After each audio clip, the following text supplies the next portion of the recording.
Hello दोस्तों, स्वागत है आप लोगों का अपनी यूट्यूब चैनल पर। आज के इस वीडियो में हम लोग बात करेंगे 24 March first shift DSSB NDMC exam के बारे में। जो 24 मार्च फर्स्ट शिफ्ट को NDMC DSSB का एग्ज़ाम हुआ था, उसके 20 क्वेश्चंस को हम लोग यहाँ पर डिस्कस करेंगे मैथ्स के।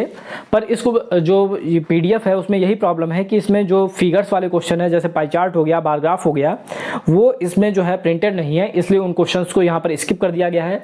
जो भी क्वेश्चंस पूरे प्रिंटेड हैं उनको हम लोग यहाँ पर डिस्कस करेंगे।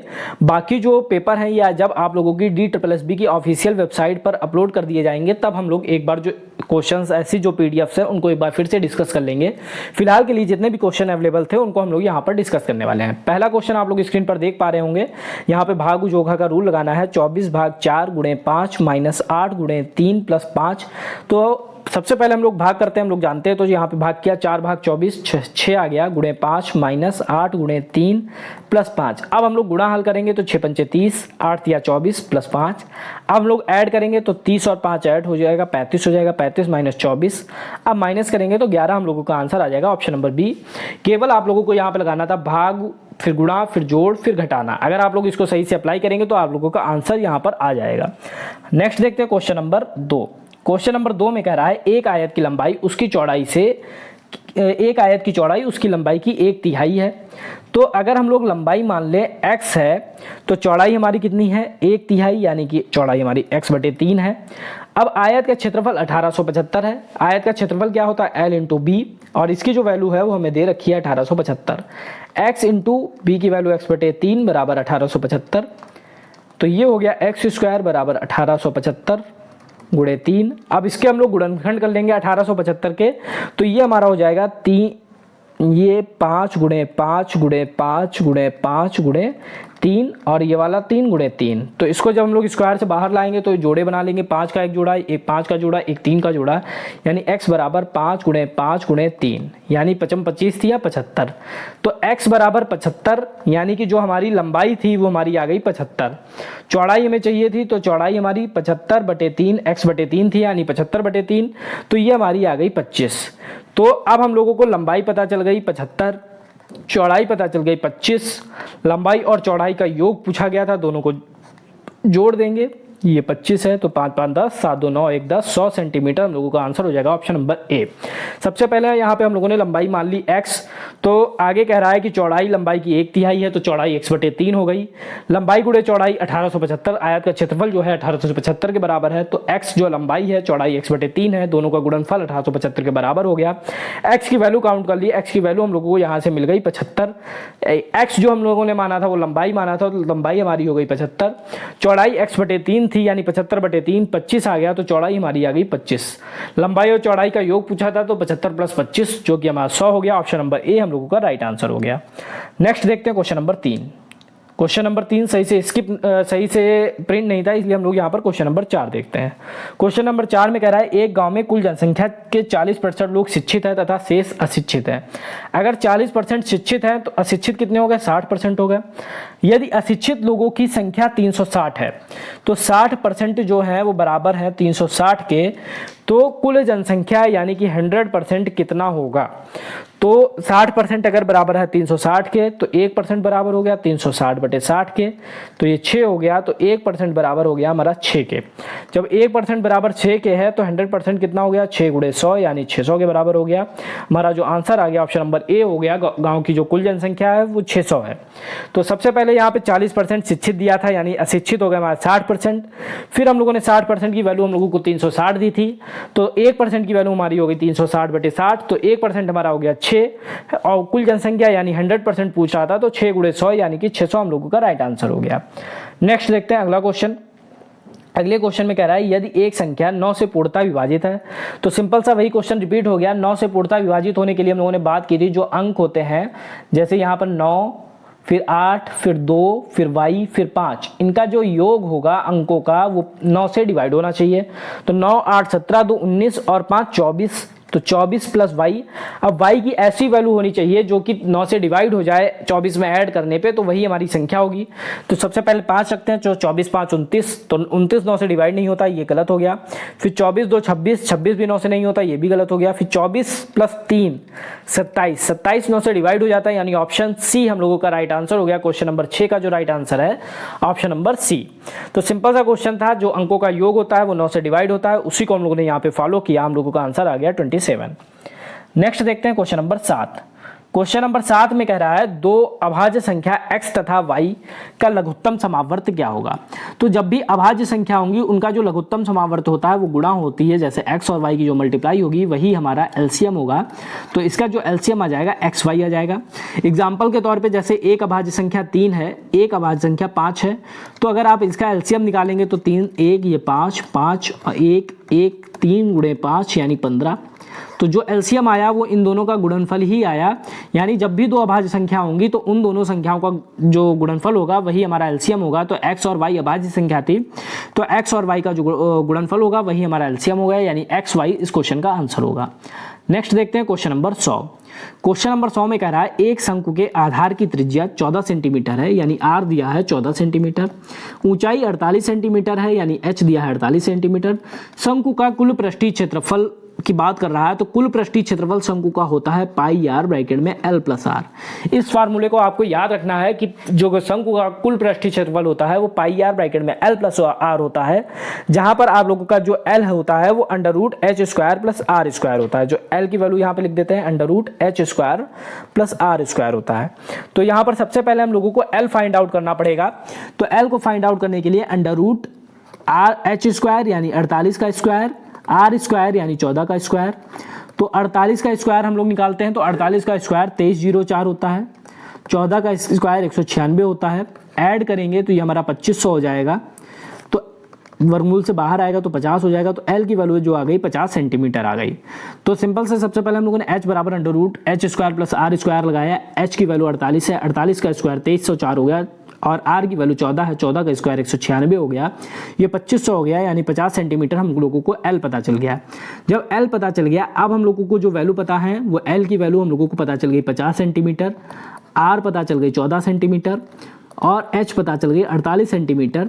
अब हम लोग फार्मूला लगा देंगे कुल पृष्ठीय क्षेत्रफल का पाई आर ब्रैकेट में l प्लस आर। तो पाई की वैल्यू है 22/7, r की वैल्यू है 14, l की वैल्यू हम लोगों को 50 पता चल गई, r की वैल्यू है 14, 7 दूनी 14, ये हो गया 44 ब्रैकेट में, ये हो गया हम लोगों का 64। तो 44 गुणे 64 हम लोगों का आ गया, यानी कि इसकी जब हम लोग गुणा करेंगे तो ये हम लोगों का हो जाएगा 2816। तो 2816 सेंटीमीटर जो स्क्वायर जो है ये हम लोगों को पता चल गया जो कुल पृष्ठीय क्षेत्रफल है उसकी वैल्यू। जब 2816 हम लोगों को कुल पृष्ठीय क्षेत्रफल की वैल्यू पता चल गई, तो अब कह रहा है कि एक वर्ग के क्षेत्रफल का 11 गुना है, यानी जो वर्ग का क्षेत्रफल है वो इसका 1/11 है, क्योंकि ये जो है ये वर्ग के क्षेत्रफल का 11 गुना है, यानी कि जो वर्ग का क्षेत्रफल है इसका 11वां भाग है। अगर आप लोग सही से समझेंगे तो इसका 11वां भाग, तो इसका 11वां भाग निकालेंगे तो 256 आ जाएगा। तो 256 सेंटीमीटर स्क्वायर जो है वर्ग का क्षेत्रफल पता चल गया। तो वर्ग की भुजा का फार्मूला होता है अंडर रूट क्षेत्रफल। तो भुजा हम लोगों से पूछी गई थी अंडर रूट क्षेत्रफल, यानी अंडर रूट 256 बाहर आएगा तो 16 सेंटीमीटर हम लोगों का आंसर आ जाएगा ऑप्शन नंबर बी। सबसे पहले हम लोगों ने त्रिज्या की ऊंचाई निकाली l बराबर under root H square plus R square से, तो l की वैल्यू हम लोगों को पता चल गई 50 सेंटीमीटर। फिर हम लोगों ने फार्मूला लगा दिया संपूर्ण पृष्ठ क्षेत्रफल का पाई आर ब्रैकेट में l प्लस आर, वैल्यू निकाल लिया 2816 हम लोगों का शंकु का जो है कुल पृष्ठीय क्षेत्रफल है वो 2816 मिल गया। आप कह रहे हैं वर्ग का क्षेत्रफल जो है 11 गुना है, यानी जो ऐसे अगर हम लोग देखें वर्ग का क्षेत्रफल जो है वर्ग के क्षेत्रफल का 11 गुना, तो वर्ग के क्षेत्रफल में अगर हम लोग 11 से मल्टीप्लाई करेंगे तो हम लोगों को पता चलेगा किसका शंकु का क्षेत्रफल, यानी वर्ग के क्षेत्रफल को अगर शंकु के क्षेत्रफल को अगर हम लोग 11 से डिवाइड करेंगे तो वर्ग का क्षेत्रफल पता चलेगा। तो हम लोगों ने शंकु का जो कुल पृष्ठीय क्षेत्रफल है उसको 11 से डिवाइड किया तो वर्ग का क्षेत्रफल 256 आ गया।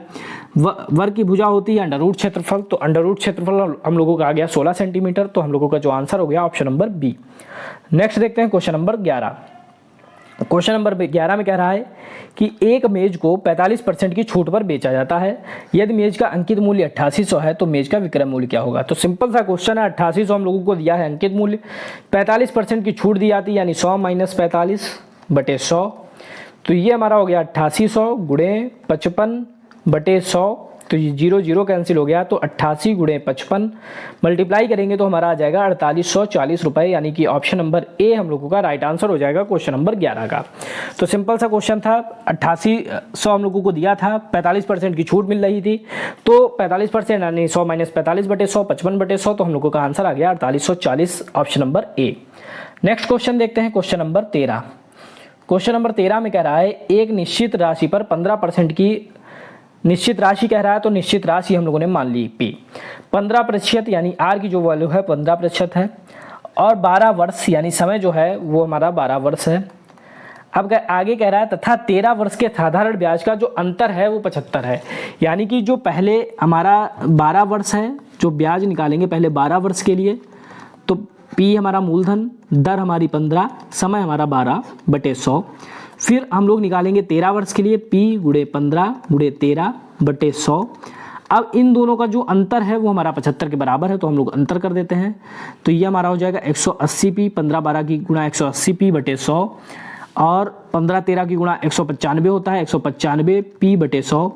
इन दोनों का अंतर यानी ये वाला बड़ा है, तो इससे इसको माइनस करेंगे, तो इसको हम लोग ऐसे भी लिख सकते हैं कि 195P बटे 100 माइनस 180P बटे 100 बराबर, अंतर जो है वो 75 दिया था, इसको माइनस करेंगे तो ये हमारा हो जाएगा 15P बटे 100 बराबर 75। तो ये 15 पना 75, तो P बराबर आ गया 500, जो कि क्वेश्चन में हम लोगों से पूछा गया था। तो ऑप्शन बी हम लोगों का इस क्वेश्चन का राइट आंसर हो गया। तो इसमें क्या था, सबसे पहले हम लोगों ने राशि मान ली P थी, फिर हम लोगों ने 12 वर्ष के लिए 15% की दर से निकाला, और 13 वर्ष के लिए 15% की दर से ब्याज निकाला, और दोनों को माइनस कर दिया। दोनों का अंतर जो है वो 75 हम लोगों को क्वेश्चन में दिया था, बराबर कर दिया, तो P की वैल्यू हम लोगों को पता चल गई 500। नेक्स्ट हम लोग देखते हैं क्वेश्चन नंबर 14। क्वेश्चन नंबर 14 में कह रहा है राम को अपनी साइकिल 7744 रुपये में बेचने पर 12% की हानि हुई। यानी अगर हम मान लें कि राम का जो क्रय मूल्य था साइकिल का वो x था, और 12% की हानि हुई यानी उसने 88 में बेचा, तो कितना था, 7744 रुपये था। अब इसको सॉल्व कर लेते, 11 8 88, 11 7 77, 0 11 चौको 44, 8 7 56 बचा 4, या 8 8 64 बचा 6, 8 8 64। तो x बराबर 8800 रुपये, यानी जो क्रय मूल्य है साइकिल का वो 8800 रुपये पता चल गया। अब हम लोग जो है, अब कह रहा है कि 9000 रुपये में बेचता, यानी 8800 रुपये में खरीदी, 9000 में बेची, तो कितना लाभ हुआ, तो लाभ निकाल लेते हैं। तो ये लाभ आ गया हमारा 200 रुपये। तो 200 रुपये का लाभ हुआ। अब प्रतिशत लाभ कह रहा है, तो प्रतिशत लाभ का फार्मूला होता है लाभ बटे क्रय मूल्य। क्रय मूल्य था हमारा 8800 गुणे 100, तो प्रतिशत लाभ हम लोग यहाँ से निकाल सकते हैं, 0 से 0 कैंसिल हो गया। इसको जब हम लोग सॉल्व करेंगे तो ये हमारा आ जाएगा 2.27%, ऑप्शन नंबर बी। तो सबसे पहले हम लोगों ने इसमें क्रय मूल्य मान लिया x है, और उस पर जो हानि हो रही है वो 12% की हो रही है, यानी 88 में बेच रहा है, तो 88x बटे 100 हम लोगों का जो है वो आ गया विक्रय मूल्य, जो कि बराबर है 7744 के। तो हम लोगों ने यहाँ से निकाल लिया क्रय मूल्य 8800 रुपये। जब क्रय मूल्य 8800 पता चल गया, फिर वो 9000 में बेच रहा है, तो कितने का लाभ हो रहा है, 200 रुपये का लाभ हो रहा है।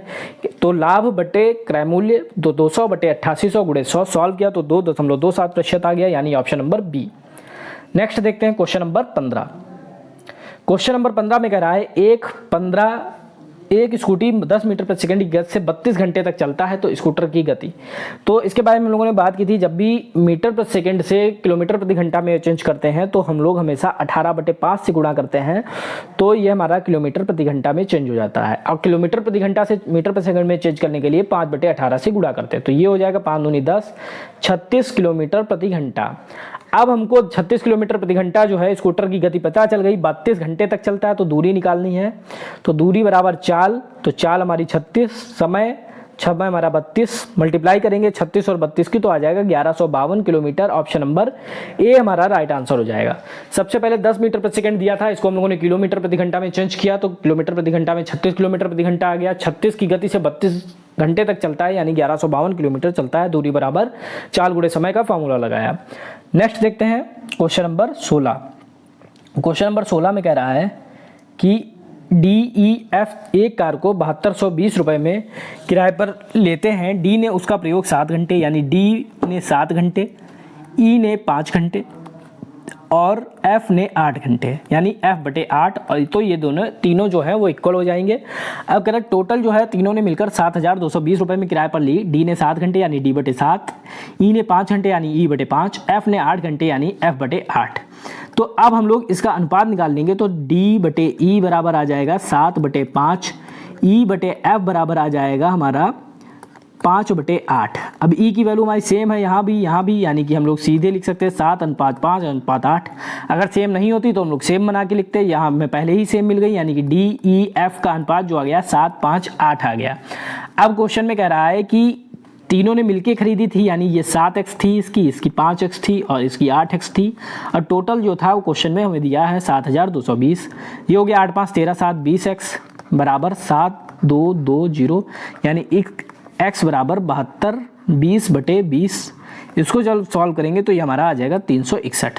तो x की वैल्यू हमें पता चल गई 361। तो हमसे पूछ रहा है e का हिस्सा क्या होगा। तो e का हिस्सा निकालने के लिए क्या करेंगे, e का कितना था 5 था, तो 361 यानी e का जो हिस्सा था वो हमारा 505 था यानी 5x था।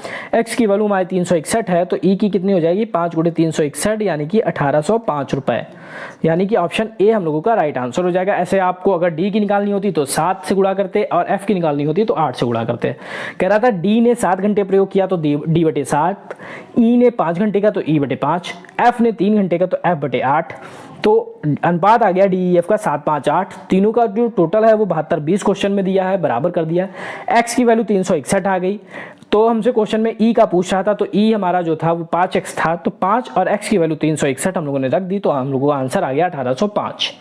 नेक्स्ट देखते हैं, अगले क्वेश्चन में कह रहा है कि P की आय Q की आय से 20% अधिक है, Q की आय R की आय से 30% अधिक है, P की आय R की आय से कितनी प्रतिशत अधिक है।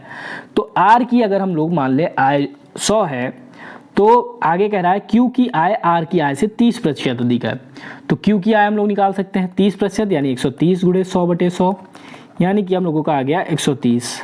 अब कह रहा है P की आय Q की आय से 20% यानी ये थी 130, 20% अधिक है यानी 120/100 मल्टीप्लाई करेंगे तो ये हमारा आ गया 156।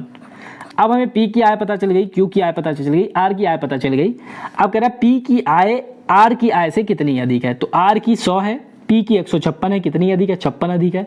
किससे अधिक है R से अधिक है तो गुणे 100, तो हमारा आ गया 56%। Answer option number C. तो क्वेश्चन नंबर 17 का आंसर हो गया ऑप्शन नंबर सी। तो सिंपल से इसमें आप लोग एक्सपांड के भी लगा सकते थे। यहाँ पे हम लोगों ने जो फैक्टर्स है उसको बचने के लिए और दशमलव से बचने के लिए हम लोगों ने 100 मान लिया। Q की निकाल ली, Q की 30% अधिक थी तो 130 हो गई, P की 20% अधिक थी तो 156 हो गई। तो अब ये जो है R से 56 अधिक है और किससे अधिक है R से अधिक है तो /R × 100 यानी 56% हम लोगों का आंसर आ गया। नेक्स्ट देखते हैं क्वेश्चन नंबर 18। क्वेश्चन नंबर 18 में कह रहा है एक हीरे का मूल उसके भार के वर्ग के अनुक्रमानुपाती है। एक व्यक्ति से गलती से यह हीरा 3 टुकड़ों में टूट गया। इन 3 टुकड़ों का भार अनुपात 4:3:2 है। इसे 18,720 रुपये में बेचने की हानि हुई। हीरे का वास्तविक मूल्य क्या था। तो हीरे का वास्तविक भार हम लोग मान लेते हैं, क्योंकि हम लोगों से कह रहा है भार वर्ग के अनुक्रमानुपाती होता है तो हम लोग सबसे पहले जो हम लोगों को अनुपात दिया है 4:3:2 तो हम लोगों ने मान लिया 4x 3x और 2x है। अब क्वेश्चन में कह रहा है कि जो हीरे का मूल्य उसके भार के वर्ग के व्युत्क्रमानुपाती है, यानी कि इन सबको ऐड करेंगे तो 4 3 7 2 9x हो जाएगा। तो 9x का जो स्क्वायर होगा वो 81x स्क्वायर होगा। अब कह रहा है 3 टुकड़ों में टूटा था तो इसके जो अनुक्रमानुपाती है वो इनसे किससे 4x के वर्ग से 3x के वर्ग से और 2x के वर्ग से, यानी 4x का स्क्वायर तो 16x स्क्वायर, 3x का तो 9x स्क्वायर और 2x का 4x स्क्वायर। तो इन सबको ऐड कर देंगे तो हमारा आ जाएगा 16 9 25 4 29x स्क्वायर। अब जो इन दोनों का अंतर है वो हमारा 18,720 हो जाएगा, क्योंकि जो टुकड़ों में विभाजित होने के बाद जो हानि हुई है वो 18,720 की हुई है। तो पहले अगर 81x स्क्वायर इसका जो मूल्य था, अब उसका मूल्य 29x स्क्वायर हो गया और इन दोनों का जो अंतर है वो 18,720 है। तो इसको हम लोग लिख देते हैं 81x square minus 29x square बराबर 18,720। इसको जब माइनस करेंगे तो हम लोगों का ये आ जाएगा 52x स्क्वायर बराबर 18,720। यानी एक्स स्क्वायर बराबर 18,720/52, यानी एक्स स्क्वायर बराबर 360। तो एक्स स्क्वायर की वैल्यू हम लोगों को पता चल गई।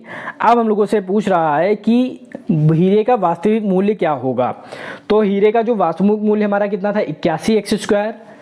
तो 81 एक्स स्क्वायर, तो 81 गुणे 360, 81 और 360 की गुणा करेंगे तो 29,160 हम लोगों का आंसर आ जाएगा, जो कि हम लोगों का हो जाएगा ऑप्शन नंबर सी, 29,160 रुपये। सबसे पहले हम लोगों ने यहाँ पे मान लिया जो टुकड़ों का जो भार था वो 4, 3, 2 था, तो हम लोगों ने उसी के अनुपात में होता है, तो इसलिए हम लोगों ने 4x, 3x और 2x मान लिया। अब इसका स्क्वायर, क्योंकि पहली वाली लाइन के अकॉर्डिंग हम लोगों ने इसका स्क्वायर किया, तो 81 एक्स स्क्वायर हो गया। फिर 4x का स्क्वायर 16 एक्स स्क्वायर, 3x का, फिर 2x का, तो इस तरीके से 29 एक्स स्क्वायर हो गया। अब हानि हो रही थी 18,720, यानी पहले जो मूल्य था 81 एक्स स्क्वायर था, अब वो 29 रह गया, यानी कि जो अंतर है वो 18,720 के बराबर हो गया, यानी एक्स स्क्वायर की वैल्यू हमारी 360 हो गई। अब वास्तविक पूछ रहा था, तो वास्तविक हमारा कितना था, 81 एक्स स्क्वायर था, तो हम लोगों ने मल्टीप्लाई किया, हम लोगों का आंसर आ गया 29,160 रुपये। नेक्स्ट देखते हैं क्वेश्चन नंबर 19। क्वेश्चन नंबर 19 में कह रहा है कि जे अकेले एक कार्य को 40 दिन में पूरा कर सकता है और के अकेले उसी कार्य को 60 दिन में पूरा कर सकता है। उन्होंने साथ मिलकर कार्य करना आरंभ किया, परंतु कार्य पूरा होने से 5 दिन पहले कार्य छोड़कर चला गया। हम लोगों ने मान लिया कार्य जो है x दिन में पूरा होता है। अगर x दिन में पूरा होता है तो जे ने 60 दिन में पूरा किया, यानी x/60। फिर वो 5 दिन पहले चला गया, यानी इसने टोटल x दिन काम हो रहा है, इसने केवल x-5 दिन काम किया। अब पूरा कितने दिन में करता है वो, सॉरी यहाँ पे 40 होगा, क्योंकि जो जे है वो 40 दिन में कर रहा है, यानी x/40। अब x-5 दिन, वो 5 दिन पहले जा रहा है, इसलिए x-5 हो गया। कितने दिन में पूरा कर रहा था, 60 दिन में कर रहा था। अब ये दोनों मिलकर कितना काम करते हैं, टोटल एक काम करते हैं। एलसीएम ले लेंगे, एलसीएम हमारा 120 हो जाएगा, 3x प्लस ये हो जाएगा हमारा यहाँ 60 दूनी 120, यानी 2 ब्रैकेट में x-5 बराबर 1, तो ये 3x प्लस 2x माइनस 10 बराबर 120, तो ये 5x बराबर 130, यानी x बराबर 5 दूनी 10 26, यानी बी का जो वैल्यू हो जाएगी 26 दिन। टोटल जो कार्य करने में टाइम लगा वो 26 दिन का टाइम लगा। हम लोगों ने सबसे पहले मान लिया कि टोटल जो टाइम लगता है वो x दिन का लगता है। अब जो चूंकि जे जो है सारे दिन काम कर रहा है तो x/40 हो गया। ये 5 दिन पहले छोड़ दे रहा है, यानी x-5 दिन कर रहा है और पूरा 60 दिन में कर सकता है, तो टोटल जो है वो हमारा एक काम पूरा हो जाता है। हम लोगों ने इसको सॉल्व किया तो x बराबर 26 आ गया, यानी 26 दिन में कार्य जो है वो पूरा हुआ। अब जो नेक्स्ट क्वेश्चन 20 है वो भी सही से प्रिंट नहीं है, इसलिए उसको भी यहाँ पे स्किप कर दिया गया है। तो जितने भी क्वेश्चन इसमें सही से प्रिंटेड थे उनको हम लोगों ने यहाँ पर डिस्कस कर लिया। अब नेक्स्ट जो वीडियो होगा उसमें हम लोग नेक्स्ट जो पेपर होगा उसको हम लोग डिस्कस करेंगे। अगर आपको लोगों को आज का वीडियो पसंद आया तो वीडियो को लाइक करें, साथ ही साथ चैनल को सब्सक्राइब करें। मिलते हैं नेक्स्ट वीडियो में। Thank you.